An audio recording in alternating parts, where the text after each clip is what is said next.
asin.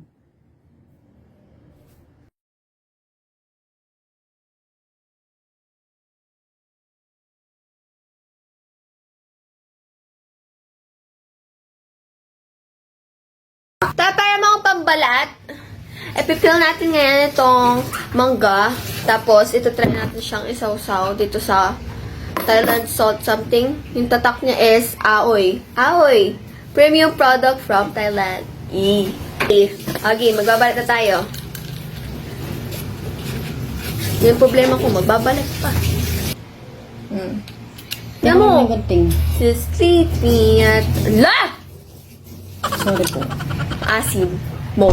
Chih! Nasa na kayo nito Again. Dali, dali, dali! Asin pa. Ang galing. Pakita mo. Daan-daan, no? Baka kutsara. Amoy mo. Kutsara, amoy niyo daw.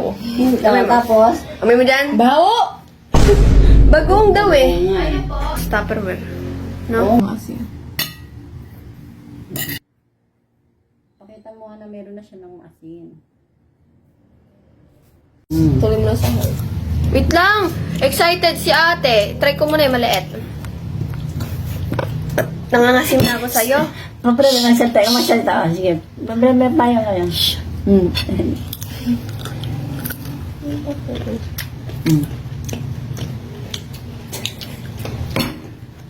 Ay!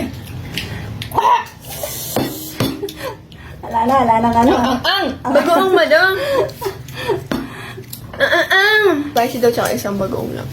Hindi yung sanang maliit to mga tomato ka magdamang flavor. Mukhang... Ano ba isa? Pasi daw! Ay, ito yung mga... Mali mo, Mimi. Eh, hindi ko na kaya. Na, ano? Baka sumunod. Ano mo, rate mo. Samyang na maasin. Sa suha, try mo. Hindi ko na kaya kahit gusto ko pa kumain ng mangga. Uy, kuha nga ang gatas! Hindi nga kasi nilap ko ang yelo. Magtatay talaga tayo dyan. Oo nga. Ay, wala tayong choice. Tapon. Damo. Tama na. Ano? Magtatay. Oo nga. Tatay tayo dyan. Kunti lang tayo. Hindi ko gusto. Pagka shrimp paste niyan na malasa, wala man masyado. May kita mo naman dito, wala eh. So, sa matakaw naman. More on, sili siya. Tignan mo, ang daming buto na sili, oh. I-rate ko siya ng 5 out of 10. Ikaw? Hindi mo malalasan na masarap siya sa sobrang anghang, no? Hindi, talaga hindi siya masarap. Hindi masarap yung masuka niya, may lasang ewan. Tapos, yung anghang niya, super OA. Kailangan mo itong paa? Yun lang. Bye!